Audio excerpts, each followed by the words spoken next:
Go. Good evening, everyone. Good evening. And welcome to Holy Cross Parish Center. And thank you for coming out for this all-important presentation on caregivers. And we welcome those who are viewing this via simulcast as well. I'd like to introduce tonight our speakers. Cassidy Macdonald, Education Coordinator, Lifespan Finger Lakes Caregiver Institute. And Megan Vance, no relation? No relation. Okay. Caregiver Coordinator for Finger Lakes Caregiver Institute. So before we begin, I'd like to introduce our pastor, Father Coffis, who will lead us in prayer at the beginning. Thank you. Thank you so much. Good evening, everyone. Good evening. As I think about the topic of caregivers, I recall a wonderful priest that we had in our diocese. He was the pastor of my home parish, St. Ambrose, around the time that I was ordained. And he oversaw a large parish with many, many responsibilities. And I remember speaking to him one afternoon, and I said, how do you keep track of it all? How do you manage all these things? And he gave me some really good advice. He said, Bill, you have to care for the caregivers. You have to care for the caregivers. Now, in that context, it meant care for your staff, care for the leadership of your parish. But in preparation for this evening's presentation on supporting caregivers, I thought about Father Mike Schrammel, who passed away. It was 2020, in October of 2020, on the 25th. So his anniversary is coming up. And I think about Father Mike Schrammel and his advice to this day as I lead the parishes of our Mother of Sorrows and Holy Cross. But I think that advice of care for the caregivers is so important and should drive really what we do as a parish community, as a community of believers in Jesus Christ, as well as our outreach to those who are caregivers within our community, who I believe at times feel that they are forgotten. And that is why tonight is so important, because we are caring for the caregivers in providing this forum and this information that will support them.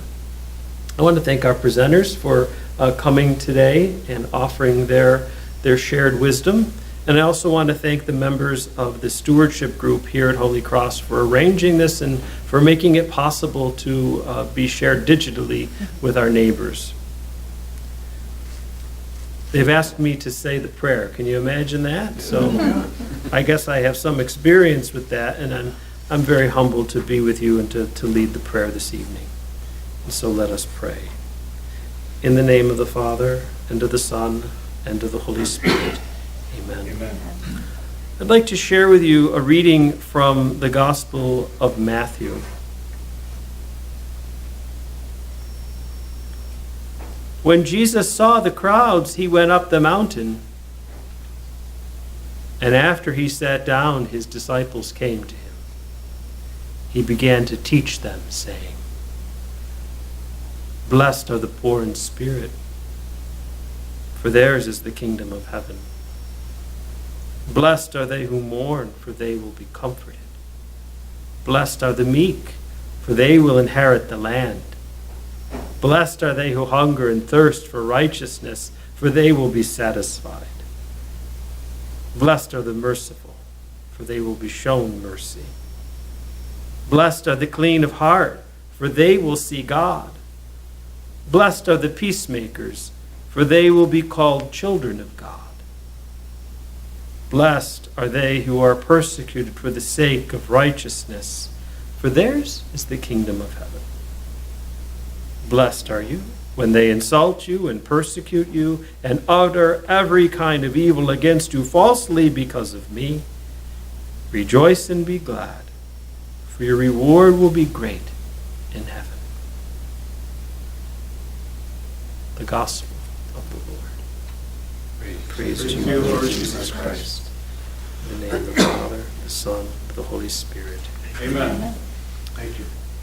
I wanted to share with you this extended prayer on those Beatitudes that was written and published by Bill Dodds in the Catholic Herald.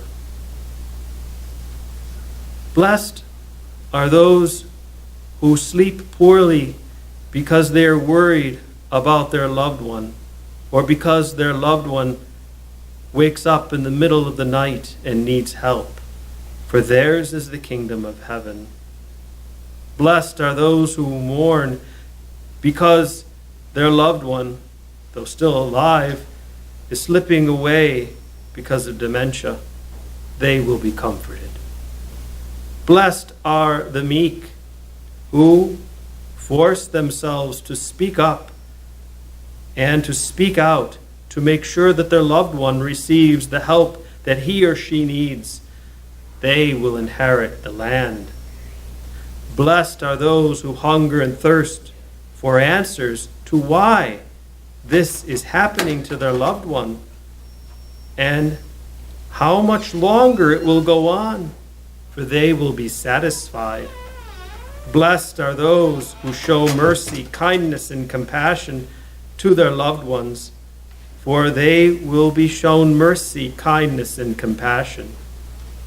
Blessed are those who keep clean their loved one, who is physically or mentally unable to keep him or herself clean, for they will see God. Blessed are those who help their loved one find moments of peace, for they will be called children of God. Blessed are those who are misunderstood and not appreciated and taken for granted because of their role as a caregiver, for theirs is the kingdom of heaven. Blessed are you who caregiving efforts are unjustly criticized or who are falsely accused, not always thinking about others. Because of your love and your care that you offer your loved one, God will reward you, for you are God's beloved sons and daughters. Amen. Amen. There is a handout with prayers for caregivers here on the table. I invite you to pick up one as you head out this evening. Thank you very much.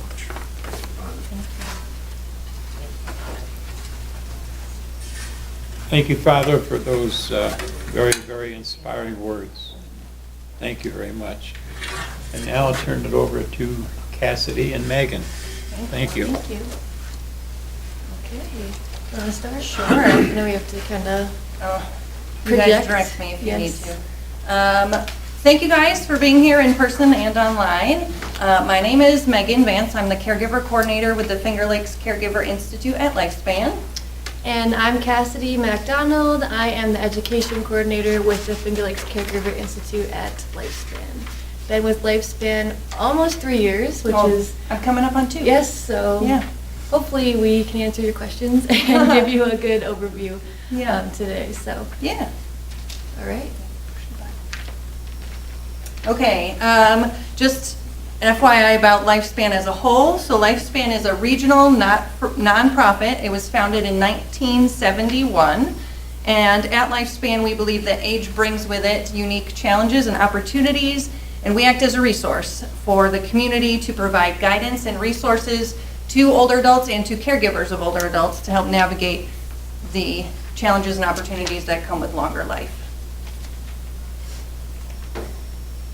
And so we wanted to start off with a quote that we use in a lot of our classes, which reads, "There are only 4 kinds of people in the world: those who have been caregivers, those who are currently caregivers, those who will be caregivers, and those who will need caregivers," by Rosalind Carter. We find that this is true. Mhm. I mean, everyone is going to need someone, and vice versa. So that's why this kind of work is very important in this community. And so we kind of built in, you might be confused at what this is, but I'll explain. We built in a couple of managing stress tips. And so this presentation is adapted from a wellness presentation that we did for caregivers, 6 months ago or so? It's a while ago. Where we kind of built in wellness tips that were related to our services, so you can kind of get a feel for if you are not caregiving currently, some tips and what we find working with caregivers, what we hear working with caregivers all the time, which you'll see in a minute.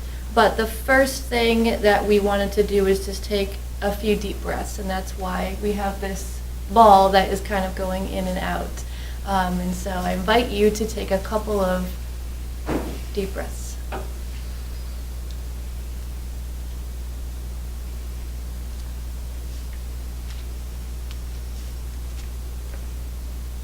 Okay. All right, so we like to set the stage for what caregiving means, because what we have found is that people don't often self-identify as caregivers, right? So when we're talking about family caregivers, friend caregivers, informal caregivers, this is how we define that. So that can be any relative, partner, friend, neighbor who has a significant personal relationship with and provides a broad range of assistance for an older adult or an adult with a chronic or disabling condition. These individuals may be primary or secondary caregivers. They might live with or separately from the person receiving care. And this can be as simple as helping somebody with their mail, bringing their groceries, shoveling their sidewalk. It's not necessarily the hands-on care of daily living, although that certainly does also count as caregiving. So show of hands for the people in the room. How many of us know someone who currently lives or has lived with dementia? That's everybody. Okay. So we are not clinicians. This is a very good graphic from the Alzheimer's Association that we like to make sure everyone's aware when we're saying dementia, we're talking about the umbrella term. Dementia, as the general umbrella term, is any sort of loss of memory, cognitive changes. There are different types, different diagnoses that are more specific. So we always just want to make sure, we're being clear about what we mean when we're saying dementia. So dementia would be a term used to describe different brain disorders that can affect memory, thinking, behavior, and emotion. It is not simply being forgetful.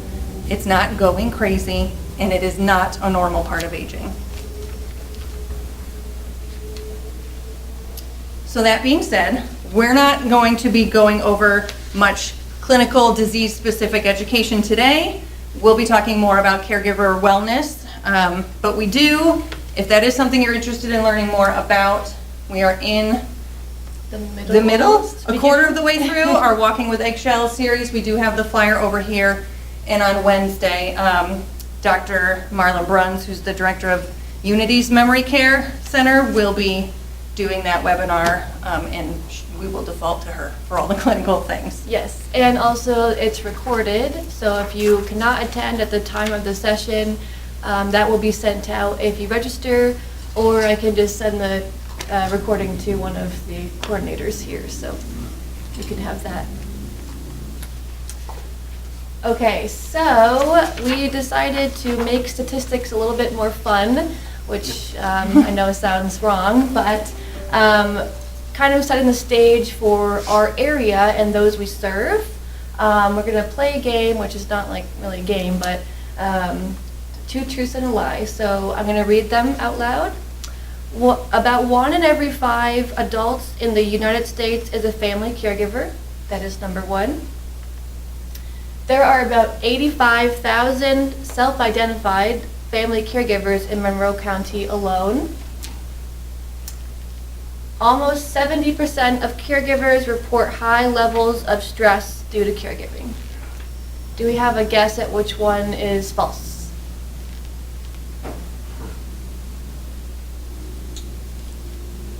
I'm going to go with 85,000. Okay. All right. None of them are false. Trick So, question. trick Oh. question. We just want to break the ice and kind of get you thinking about our area and also the U.S. as a whole, because family caregivers are a huge portion. So approximately 53 million U.S. adults are family caregivers. That is about 1 in every 5 adults. Nearly 2.5 million grandparents are raising grandchildren. 59% of caregivers are women who report higher levels of emotional stress and challenges balancing caregiving responsibilities.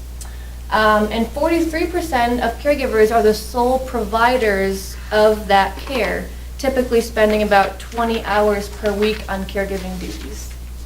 And nearly half of caregivers receive no formal support. That is what people say, right? Despite most, 88%, saying that they could benefit or need formal support. And that's what we do. All right, so if we want to look specifically here in Monroe County, there's that 85,000 family caregivers we just mentioned.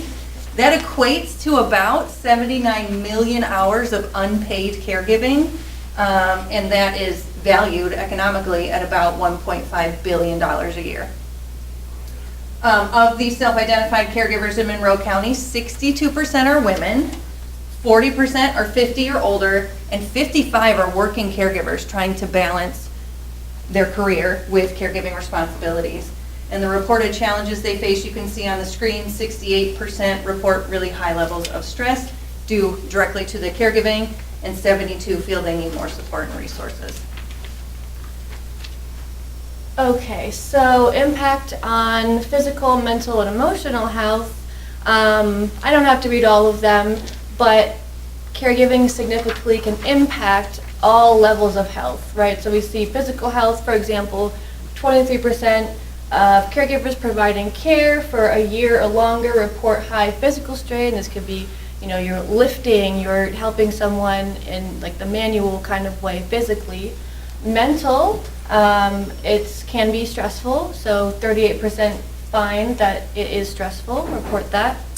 And as we said, these ones actually we read already, but they fit into this category here, so we will move on there. All right, so studies show, and we'll talk a little bit more specifically about each of these sort of program areas later in the presentation, but that respite, which is, not everybody knows what respite is, so that's something, a support for the caregiver to give them some free time away from their caregiving role, right? So respite reduces caregiver burden and stress, and it can decrease challenging behaviors with the care recipient if they are living with dementia. Care management improves caregivers' health-related quality of life and decreases anxiety and depression, whereas education, which we'll talk more about, can reduce stress and improve confidence. And then we just threw in this quote at the bottom. This is from one of our caregiver clients, and their feedback to us was, "I feel so much more comfortable now. Everything that we talked about was exactly what I needed. You've been the most helpful resource so far. It has helped me tremendously, and now I know that I'm not alone." Yeah, and that's the big part of it, is knowing you're not alone. And so we have a little video actually that's fairly new, Yeah. just Within a year. old, of some of our clients and staff. So we're gonna hopefully have that work. Can we move that stand, because it's kind of right in the middle of everything? This one? Yeah. That way we can see better. Perfect. Thank you. Yep. I'm a caregiver for my mom, unable to leave her alone. She was diagnosed with Alzheimer's dementia, and that was so overwhelming for me. I saw my vibrant mother one day, she's different now. We were trying to work through it by ourselves. I was at wit's end. We didn't know what to do, where to go, or how to get here. I needed to reach out and get some assistance in this whole process because it's ever changing. And I sought out Lifespan because I need to know how best to care for Mom. Finger Lakes Caregiver Institute at Lifespan is a place where we have a whole plethora of services. These include care management, professionals who are experts in caregiving, to partner along caregivers as they make their journey caring for someone. Somebody listening to them and acknowledging that what they're going through is difficult. She's getting to know me, I'm getting to know her. She has reassured me it's gonna be okay. We have wellness classes. We also do a lot of education. Support groups are available. We meet, we learn from each other, we give advice, we support each other. We have respite, so all kinds of ways for caregivers to get free time. For the caregivers, they know that their loved one is in a safe place. We do memory cafes, and they are extremely popular. A caregiver and their care partner come together. We have entertainment, we have food. I've met quite a few people, and we're all in the same boat. That has helped me get back into socializing. It's just a loving community. We also have an in-home Partners in Caring volunteer respite program. We get out, we go for walks, and what I found over the course of time is connections is so important. I've taken full advantage of Lifespan resources just to learn as much as I can. Giving them information, assistance, and guidance so they can help their loved one as they age. Lifespan has been a lifesaver. Knowing that there's caring professionals that I can count on to provide the supports that they need to keep going. And everything that you need is right there under one roof. When caregivers come here, they feel relieved, they feel loved, and really can focus on the family relationships and the family bonds that they have. I'm more confident in my ability to take care of Mom. I can provide my wife with the caregiving that she deserves. I do it because it's for the love of my wife. I want to take care of her as long as I can. It has taught me that I can do this. And it makes me feel like I'm not on this journey alone.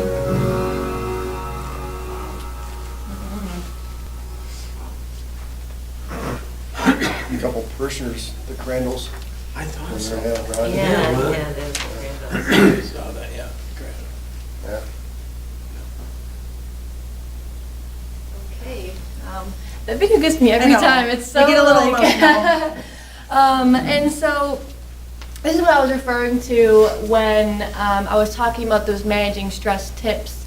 And so if you're caregiving, this might be relevant. If you're not, then it might be in the future. And that's why we wanted to include these kind of tips in this presentation because it's what we've learned in our work. And so something really important in caregiving and in this disease is to be educated. Learning about the disease, learning about services that are available to you and to those in your caregiving circle, and also about what aspects you can and cannot control, because as we know, dementia is a progressive disease, and so learning about what's in our control can be very powerful in that. And something else is planning ahead. So if you're not caregiving, again, learning about what services are in our community is really important. Sometimes we hear caregivers say, I'm not ready yet. I'm not ready for care management, for example. But we believe firmly that getting in touch and getting connected early can really help mitigate those kind of emergencies down the line that you can get ahead of. And so that is the first kind of bit of advice that we have. All right, and then just some of the logistics of our program. So again, we're the Finger Lakes Caregiver Institute at Lifespan, and we serve the 9-county Finger Lake region. This program specifically was started in 2016.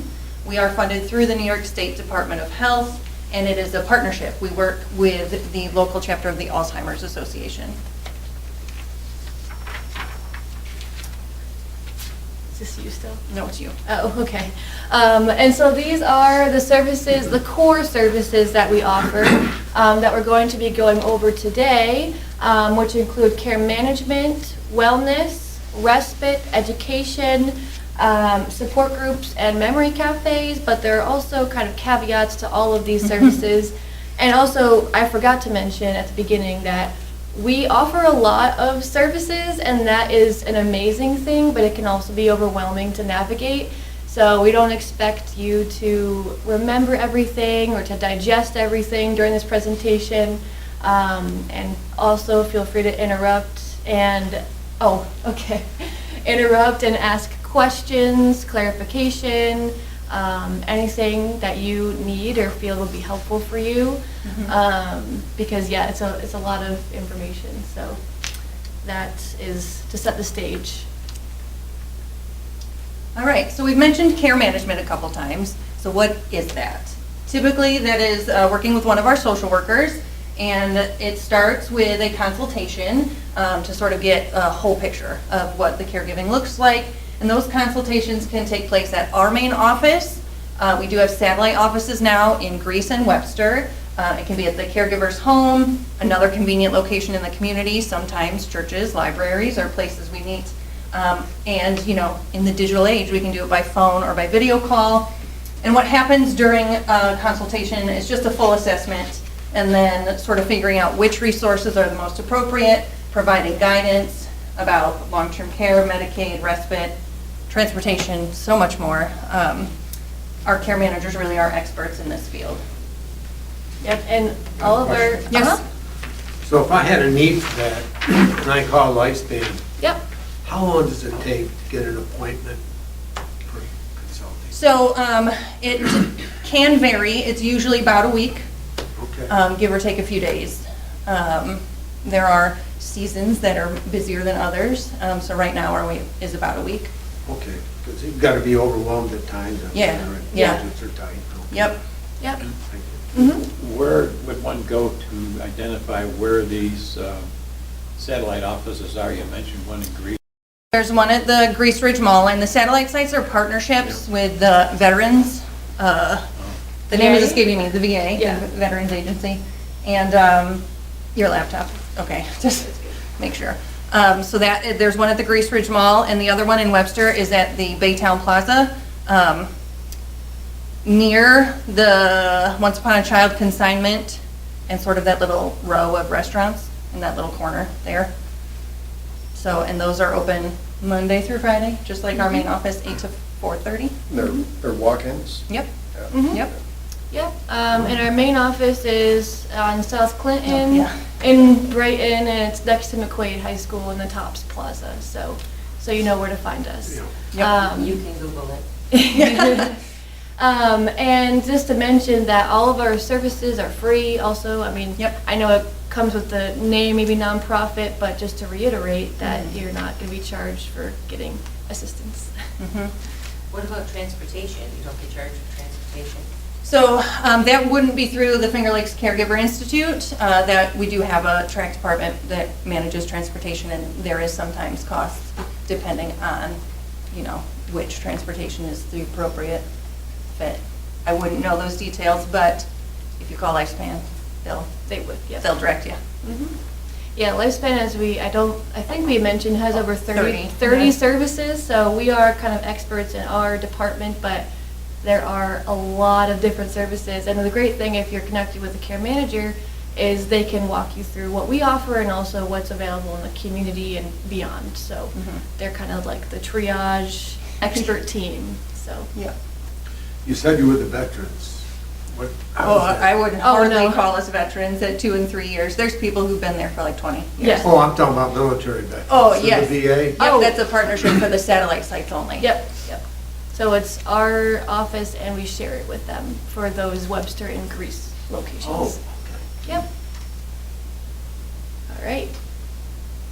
And so my role is I'm the education coordinator, and so what I do is we offer things like this, where if we get community requests for presentations, we come out and do caregiver education. We have conferences, we have series, which is what we were talking about earlier. We have our Walking on Eggshells series with 3 doctors who are amazing in our area, who are experts. And so that is amazing to take advantage of. We have so many different topics that we offer. Normally, we offer them at our main office or by request in other locations and online. And so those can be accessed on our website or through our newsletter. We have an email newsletter that I run as well.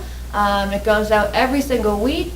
And if you're interested in joining that, you can talk to me or a coordinator here and get connected with the email newsletter so that you can keep up with our upcoming events and programs, because it's a lot of stuff that we do. So it's kind of all in one place if you're interested in the newsletter. So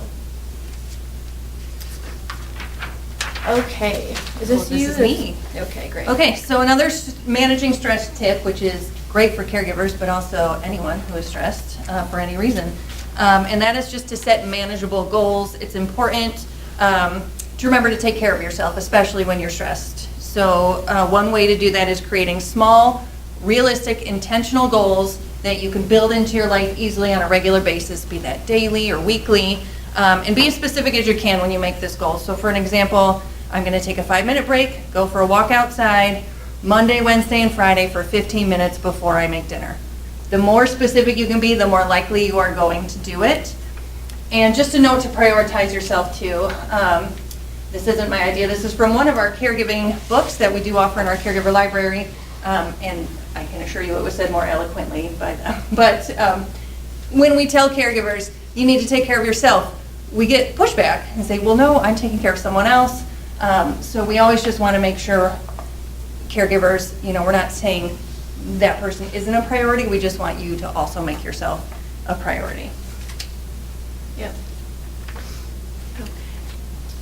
Speaking of managing stress, tip number 3, that is part of what we call action planning, which is a tool in the Powerful Tools for Caregivers class series. So this is a class series that I manage. It is a 6-week class series. They are offered year-round in the entire Finger Lakes region, in person or online, not hybrid.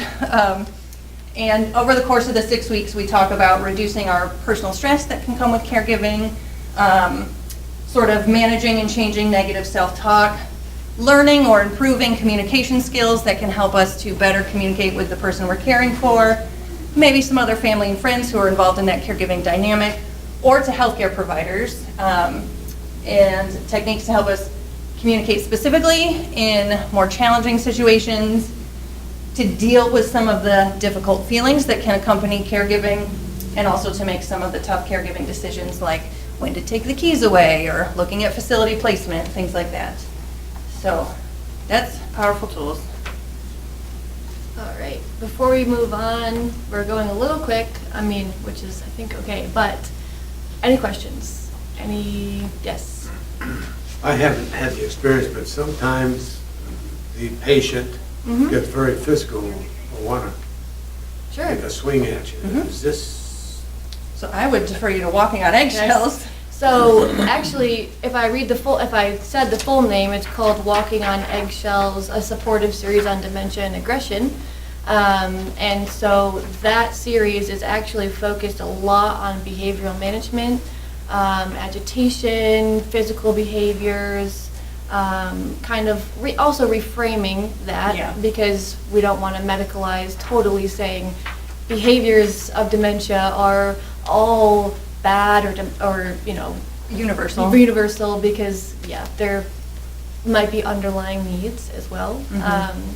And so that whole series actually is part of that kind of question surrounding those behaviors or things that you have to manage as a caregiver sometimes, which is really a hard topic, and which is why we have a whole dedicated series to it, actually, because it's a lot of things to learn about medication management, behaviors, approaches, all of that stuff. Yeah. So, yeah. Good question. Do they also, part of that presentation, do they talk about how to communicate with late-stage dementia? So we're supposed to be repeating the question. Oh, yes.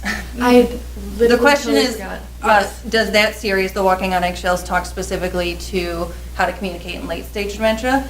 So again, I don't know, but I'm not a clinician.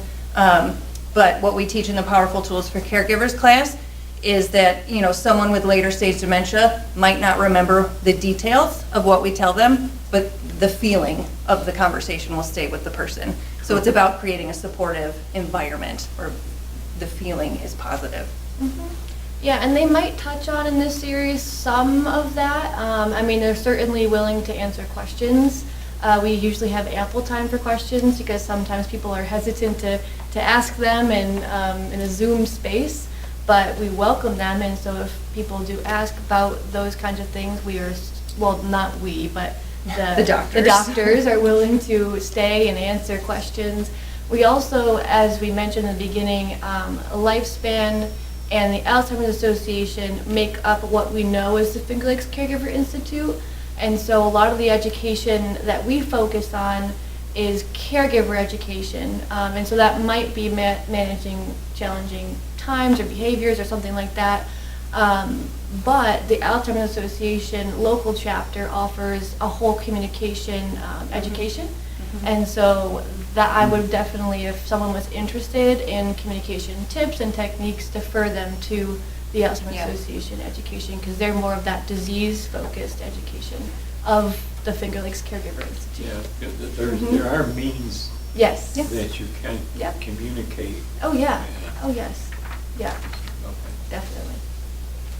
I got a question. Does Sure. Lifespan provide help with when it's time to place somebody in a nursing home? Yep. So the question was, does Lifespan help when it's time to place someone in a nursing home? And that is part of the care management piece. So if the care receiver is someone living with dementia, you would work with our program, Finger Lakes Caregiver Institute, and we'll touch on a little bit later Elder Source, which is a different program within Lifespan. So if the care receiver, it's a chronic illness, disability, something that's not cognitive, there is a department still that offers care management for those guidance through navigating that. Yeah, and really the beauty of care management is really any question you have, they will be able to either know or direct you to a place that you can find the answers. So yes, we do that. Okay, so another managing stress tip is kind of going with our introduction that we received, and that caregiving comes with a lot of emotions and feelings, and so really validating and recognizing those feelings is super important in everyone, of course, but especially in caregiving, because sometimes you have to reframe how we are thinking and going about our day, because there's a lot of decisions that we have to make for the person we're caring for, which can come with a lot of guilt, sometimes resentment, anger, which we know is a secondary emotion, right? So underneath that anger could be hurt or fear or pain. And so it's also joy and love and all of the positive emotions as well. And so we recognize and work with caregivers in the human capacity as well as a caregiving capacity, because we know that you're not a robot that is just taking care of someone day to day. There's a lot of heavy things that can come with that, which is an example, of course, would be like loss, grief, and so it's a lot to manage sometimes when you're caring for somebody. And so we honor that and recognize that, and sometimes caregivers can feel alone in those feelings, but it is super, super normal to feel those feelings. And we, in the Powerful Tools class, talk a lot about those kind of things and validate those in the room who are struggling with those things. So that's just something that we honor and focus a lot in our work through some of our educations, but also we have a whole wellness program. And those programs kind of vary. There's a lot of them that are held online, actually. So we have Tai Chi, we have a bunch of evidence-based wellness programs that People can join online and do. Your person, if you're caring for someone, can join with you and do them as well. And these classes also run in person throughout our service area as well. So if you're living far away or something outside of Monroe County, that you can still attend an in-person wellness class. So that is just something that we offer. We also, on the emotional kind of side of things, we offer support groups. So we're going to talk about 3 of the support groups that we offer today. One of those is grief after caregiving. So this support group is specific to caregivers who were caring for someone with dementia and that person has passed away. This meets the 3rd Friday of every month from 11 to noon, and this one is Zoom, and it is facilitated by one of our care managers. And then we do partner with the Episcopal Senior Life Communities to offer a support group for family, friend, informal caregivers to someone living with dementia. This one meets the 2nd Tuesday of the month at 2 p.m. at Valley Manor. I will say this is free and open to the public. You do not have to register ahead of time, and you do not have to be a client of Lifespan or Episcopal Senior Life to attend. And then this one's near and dear to my heart. I do co-chair this one with Linda. So this is our Relatives Raising Children program. So this is for non-parent relatives. Most commonly in our case is grandparents, but it can be aunts and uncles, siblings, extended family members who are caring for a youth relation in their home that is not their biological child. That support group meets the 2nd Thursday of each month right at Lifespan's main office from 11 to 1. We do always provide lunch. We often have speakers and education. People can join via Zoom if they're not able to get to the office in person. And then the support group itself is just for those adult caregivers, but we do offer family-friendly events throughout the year so the kiddos can join in. We have one coming up on Saturday. We're doing a trunk or treat for these guys, so it's a really great group. Mm-hmm. And if those support groups didn't work for your schedule, we also, the Alzheimer's Association local chapter has a ton of support groups. And so if you were more interested in that side, we could get connected with you and chat about that. Okay, any questions? I want to pause and make sure that we're doing okay. I don't know, I guess one question, is there an economic, do you see an economic trend, like, to the people with lack of money or lack of resources come to Lifespan more? Or do the people that have resources of their own? It's a really great question. We don't have the... Can I repeat it? What? The question was, like, if people of a lower economic status are more frequently clients of Lifespan, and I don't know offhand.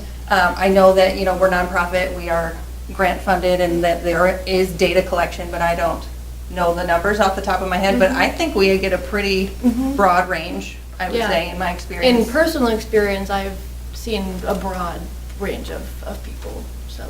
Right. Yeah, so just whether you have money to care for somebody or not. Yeah, well, there's definitely different still need support, Yes, right. Yep. Yes, Okay. exactly. Yep. And one more thing, I don't want to No, you're fine. belabor it, but is there a stigma at all? I mean, you know, some people might find like participating in whatever is causing dementia a stigma. Do people, you know, maybe stay away from Lifespan?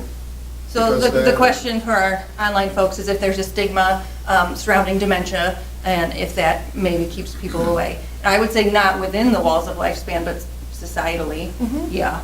Yeah, I mean, there are, I feel like we actually talk about this in one of our presentations with dementia, because it's a cognitive disease. Sometimes that's associated with, you know, mental health or other things that might be stigmatized versus something like a chronic condition like cancer or something else that's, you know, a terminal illness in that way. Sometimes dementia is stigmatized because of kind of what we talked about in the beginning, where it's, oh, my grandma or whatever is going crazy, she's demented. Like, those terms are not obviously used by us, but they exist, in society. So, I mean, I would say probably that is a factor if someone's not asking for help. And asking for help in general is really hard. Yeah, so. for a lot of people, Yeah. for a lot of reasons. Yes. But yeah, Lifespan, we're non-biased. Yep. We accept everyone, so. Thank you. Yeah. So another stress tip here, which I don't know if we could call it stress tips, but just another thing that we find in our work is to look for humor. And this relates to some of our programs that we offer, actually, that we'll talk about in a minute. As I said before, we're not robot caregivers that are just providing this day-to-day care. We are human beings. And sometimes I have found in my work with caregivers is that we delay joy and don't kind of practice that gratitude or a happiness practice or something like that, joy practices, because we feel we have to just care for this person and then we will take care of ourselves and find that joy. Or sometimes having guilt for being happy when our loved one is suffering or something like that. But we all deserve to have laughter and humor, and sometimes if we reframe something, this is actually from our Powerful Tools class, so I have to mention that because it's not our original idea, but something that we mention is if our care partner, right, the person that we're caring for, accidentally put socks on their hands instead of mittens, for example, we might actually feel a tinge of sadness or frustration. However, if we or maybe we don't want to laugh at them because they're suffering, for example, and that's a hard thing. But if we actually give ourselves permission to laugh and find humor, it can actually make the care receiver, the person with memory loss, also feel like something is, funny. It's kind of what you were talking about when with communication, it's how we make people feel. And if they might be doing something wrong, but they might not know that. And so if we find that humor and joy, then it kind of brings up that level of joy for both parties. So giving yourself permission and also taking that time. Sometimes there's a lot of guilt in taking time for ourselves and caregiving. And so we built that into, our services, but just in general, it's important to take breaks because caregiving is really a full-time job. And so something that we offer that we kind of talked about in the beginning is respite. This program operates in 4 counties. Ontario, Livingston, and Wayne. Yeah, thank you. And so respite means just basically free time for the caregiver. And so this program is our volunteer respite program. We train volunteers in kind of dementia and also just pretty extensive training. And then they are matched with the caregiving dyad, which is the caregiver and the person they're caring for. And the volunteer will go into the home once a week or once every other week and give the caregiver a break for a couple hours. And so they can go to a medical appointment, they can get a coffee or whatever they need and come back to their person. And there are some qualifications for that. It's usually a mild to mid-stage Alzheimer's or dementia. But we have a screen that we do that Megan does to kind of determine that. So, but it's a great program. And the same kind of leg here of that is our Rock Respite program. And so this is a neighborhood drop-in respite center. And so what that means is the caregivers once a week. So this particular one is on every single Tuesday. Drops off their person that they're caring for, and that person hangs out with other people that have memory loss, and the caregivers get a break, and they come back and pick their person up. And so this is the program that we run. However, there are other programs in our area. There's one in Greece. They all have different wait lists and stuff like that. but there are a plethora of drop and respite programs that run throughout Monroe County and also the surrounding areas. So this is just the one that we do. So How long would a session be? 4 hours. yeah, this one is 4 hours, but they vary by the survey or the program where it's run. So That's a terrific. yeah, and we like to say that the caregiver gets a break, but also the care partner, the Gets a person break. with dementia, gets a break Yeah, too. sometimes we forget that the person being cared for needs a break from us as the caregiver too. Yeah. I met the two women, two different restaurants. We were waiting for a table, and she happened to be sitting next to me, started the conversation, and she was there because someone from Lifespan came and gave her the opportunity to go out and meet friends. Wonderful. And go out to dinner. Exactly. And it meant so much to her. Yes. It's just a terrific Yes. Service. Yep. Yeah, and this is something that is not, well, we always have a wait list, of course, but I also. I don't think they do. Yeah, I don't think do, but I feel like it's not taken advantage of enough, you know? Right? It's like a best kept secret. We don't want it a secret. Where did the volunteers come from? I mean, Wherever. Yeah, we have some college students who volunteer specifically with this program, and then, some older adults who are retired who, just want to give back. Mm-hmm. Yeah, sometimes if they're also like former caregivers also. So our Partners in Caring program from the previous slide, we have a lot of volunteers in our area. So Mostly community-based. Mostly community volunteers that, just want to volunteer and give back. So, all right. Another fun, laughter-filled program that we offer, this was in the video.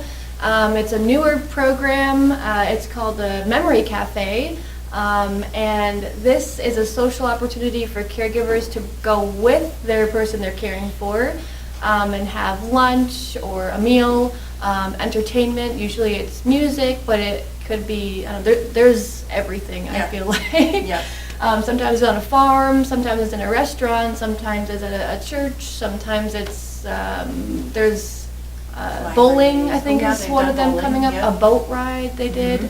And so these are all free also, and it's just a really nice time for caregivers to be social and get a break while also having their care partner there, because it's just a nice, supportive and relaxing environment that, all the support is there. And so we've kind of created a really nice network of caregivers that kind of are like the Memory Cafe posse that all hang out and go to these events and have a really nice time with the person that they're caring for. So that's just another really cool little program that we are able to offer. And those run throughout our whole region. So we have a lot in Monroe County, but also throughout our other Finger Lakes counties as well, and east, west, all over. North and south. Yep. So. All right. So that is really the general gist of those core services that we talked about in the beginning. And we know it's a lot to digest, so we wanted to pause and before we go into these kind of more niche things in our area, ask if there's any more questions, clarifications on any of those other services. So Lifespan, we do also partner with the Finger Lakes Centers of Excellence for Alzheimer's Disease. And this is a statewide effort for disease education and awareness. We do offer specific education surrounding getting a diagnosis, early detection, and there's a big effort in our area to make sure that providers are also aware of memory loss. So there's a more cohesive strategy with sort of the medical community. If you want to show the next slide, this is Stephanie is the person who runs this, not the whole program, but is the person at Lifespan who's connected. So if you do have questions about that specifically, she's the expert. And again, it's just about getting the resources out there to increase public awareness and knowledge and, working with the medical community. And then I did mention this one earlier, Elder Source, because the Finger Lakes Caregiver Institute is specifically for caregivers of someone living with dementia. Elder Source has a broader scope. They can work with any older adult and I don't remember the age offhand, it's probably over there, or anyone caregiving for an older adult. They are primarily in Monroe County, I believe, but you know, if you're listening to this presentation, you're like, I'm a caregiver, but my person doesn't have dementia, then this is the program for you instead of us. Or also you don't have, as Megan just mentioned, you don't have to be a caregiver also. Right, it can just be It can just be for yourself. Yep. Actually, so, yep. And then, again, this is not Finger Lakes Caregiver Institute, but we do work closely with NYSERC, which is a statewide program, the New York State Caregiving and Respite Coalition. That is their website up in the corner. They offer caregiving education. They offer help for paying for respite services. There are some eligibility requirements. This is run through the State Office for the Aging. They have, right on their website, caregiver wellness, information on respite, and sort of a unique program, which is family consultations, coaching, and support, because as many caregivers find out, family dynamics can make caregiving more challenging. So this program is really good at sort of helping to build those bridges and get everybody on the same page. And then I did mention before, they do offer help paying for respite services. That is their respite voucher program. I do believe we brought that brochure. So you can apply for a voucher to receive up to $600 towards respite care. And this is open to kinship caregivers, which is those grandparents or family members taking care of young kiddos, or caregivers of adults or children with long-term chronic conditions, including dementia. Again, there are some eligibility requirements for that program. And then this is another really great statewide caregiver resource, and this is for any caregiver. This is not dementia specific or age specific, but that is the website. And there is no cost. You do have to set up an account, like with your email address, and create a password. But then once you're in there, there's a learning library. This website is very user-friendly. You can search the learning library for disease education, for caregiver support, things like that. They regularly offer events like live webinars. They have recorded webinars. They have support groups. And the thing I love about the support groups is you can attend anonymously. You don't have to turn on your camera. You don't have to share your name. And they do have a forum, which is kind of like their own little social media, where you can interact with other caregivers, ask questions, and it is monitored by the people who run the portal. So there are involved in that discussion to help guide people. So I just want to make sure people are aware of that resource. Any questions?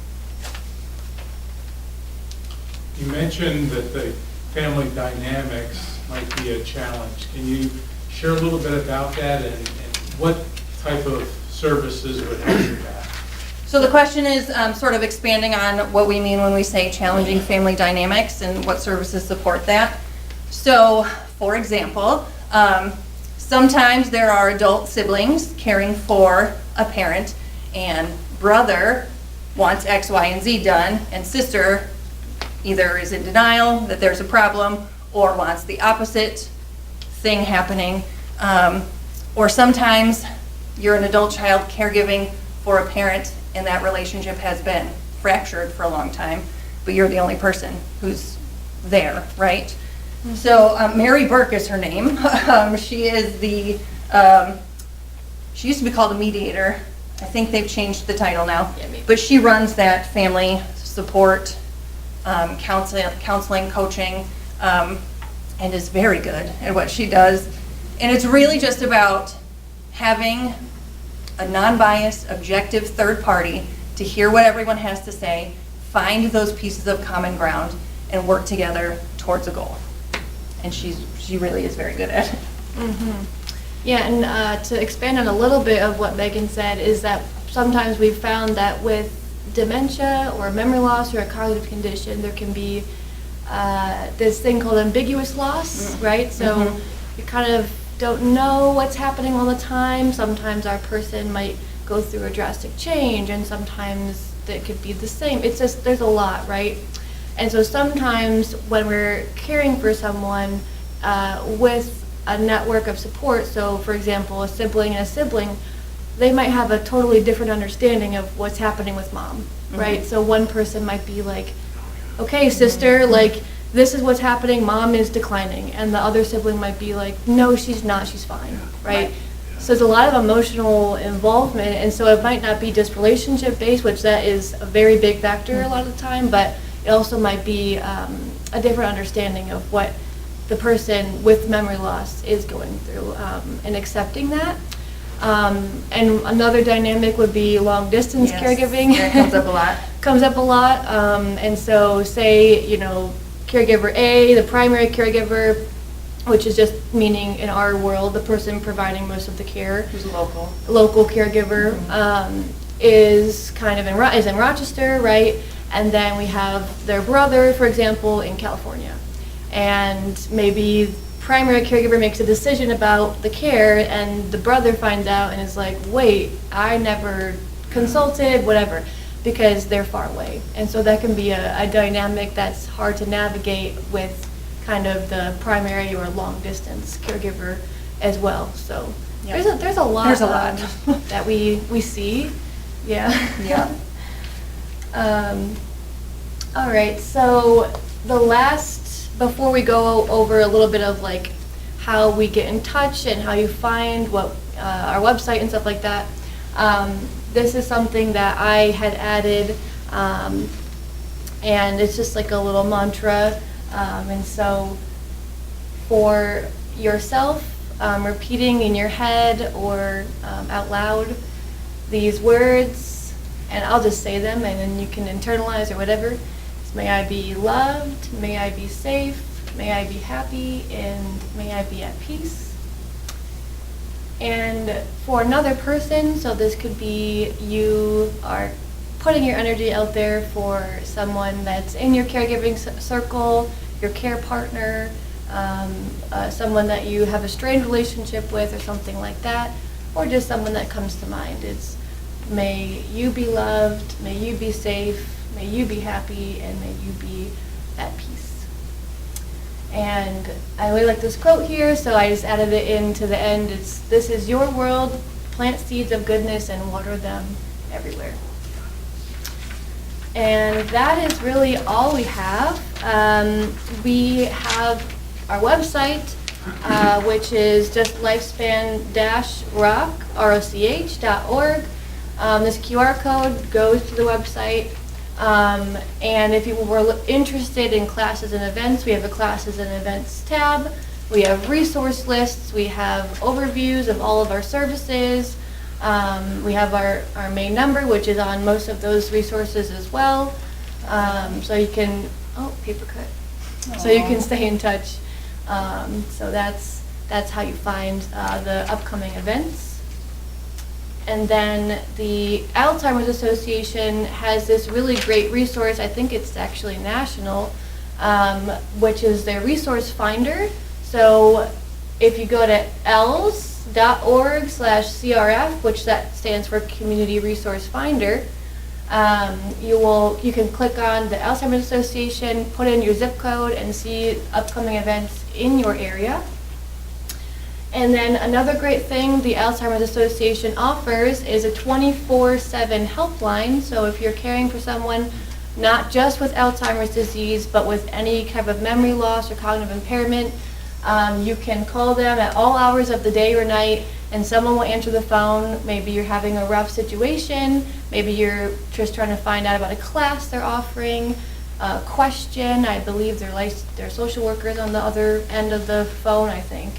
But either way, it's just a really great resource because we only are open 8:30 to 4 business hours. And, caregiving is 24/7. Yes, but caregiving is 24/7, and so they are there 24/7 if you're having struggles.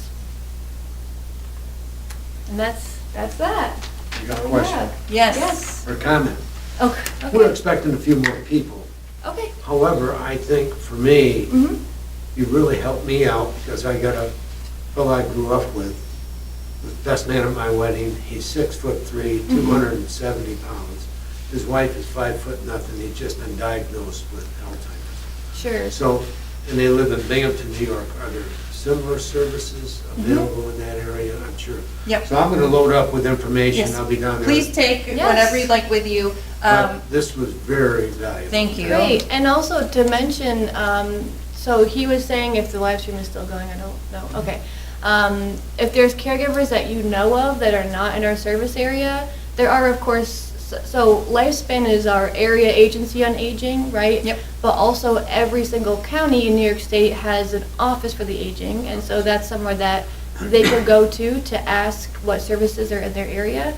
And also what's great about online education, so for example with the Walking on Eggshells series, anyone anywhere can join our educations. We have people from California, Georgia, South Africa. South Africa in this particular series that are attending, so we would love to spread the word Yes. of our online educations Yes. throughout the world. The world. We're worldwide. So, yeah, but, yeah. Other questions?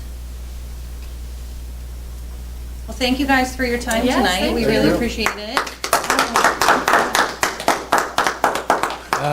Before we close, I just want to say a couple things. On behalf of the stewardship and evangelization team here at Holy Cross, I want to thank each member for their diligence in bringing about this presentation. And on behalf of those, we thank you, Cassidy and Megan, for an excellent presentation. Thank you very much. Good night.